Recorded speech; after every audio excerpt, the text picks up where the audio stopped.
If you follow the social distancing rules that may change, but for the moment are in place, what does it mean for profit at Burger King UK?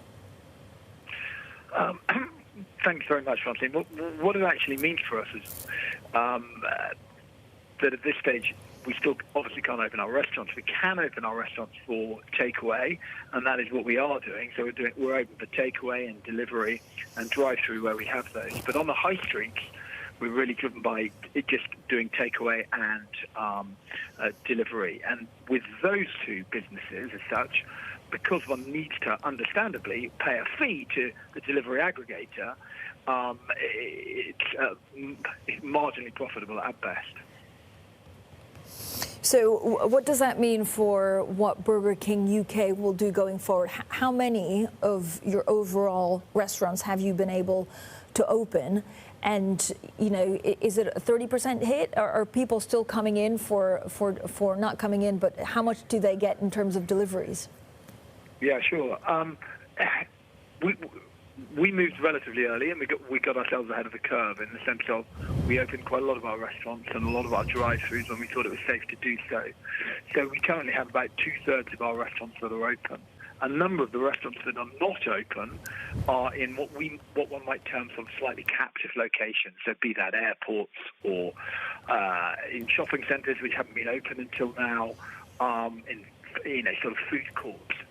I think the rate of opening of our high street restaurants going forward really depends on what sort of volumes that we are seeing out there on the high street with people coming back in. I think the early signs are reasonably encouraging, but we just have to wait and see over the next week or so. Have you had to, pay leases, or is there a kind of standby on it? Have your leaseholders given you an easier time?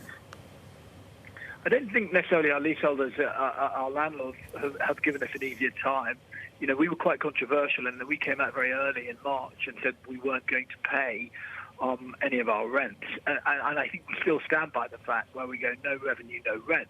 But equally, I can't be that cynical, and we have restaurants that are open and trading and not be paying some or a proportion of our rent. So what we have embarked upon a policy of, and it is paying proportion of our rent for those restaurants that are open, because we are not trading back at to the full extent that we were trading before. So therefore, if you have a leasehold restaurant, if you're probably trading anything under 80%, you will be undoubtedly losing money. So it becomes very difficult to afford the rent, which is, part of the problem that both landlords and tenants face. How do you create something that is fair for both sides of that? And we're still very much in the middle of that. And I think the next 3 months, understanding what the government do and what we do and what landlords do, is critical, I'd say, to the future of the high streets.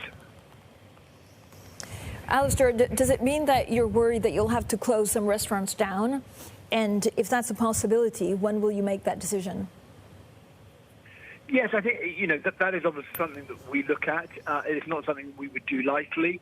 I think if you're looking at the sort of slew of administration or forms of administration that are going on at the moment, both within the restaurant industry, largely casual dining industry within the restaurant sector, but also on the high street, it's got to mean that the high street long term is less competitive. So the question has to come back is, are the rents that everyone is paying on the high streets, are they too much? And if they are, what can we do about that? Are we able to reduce those? Or can we find a mechanism that works for the landlord or not? Because if we don't, and if the landlords become too difficult, I'm not saying that they are or they will, but if they become too difficult and too dogmatic, what will happen is you will see more administrations rather than less. And that's not a threat, it's just a fact of life, because you haven't been able to reach a middle ground, and then you will have no choice but to put these restaurants into administration, and that is not what we want, because what we want is to keep as many people and get as many people as we can back to work. But how close are you to putting some restaurants in administration, Alasdair? We ourselves, we're not very close at this stage. We are obviously, we look at all the options, but are we putting restaurants into administration tomorrow or next week? No, we're absolutely not. But is it something that would be considered? Yes, it could well be considered. Alasdair, when do you expect, if at all, things to go back to normal, to what they were, pre-COVID, let's say December 2019? Is this a year away, 2 years away, or could it come sooner? No, I think it will come sooner, and I think, what we're seeing is the public are very keen to get back out. But what none of us are forgetting, and you're certainly not either, is the impact of what this is happening and the amount of redundancy that one's going to see, so therefore the economic problems that are associated with that. But I would anticipate really it should be or will be a year. I think one of the key things is this social distancing piece.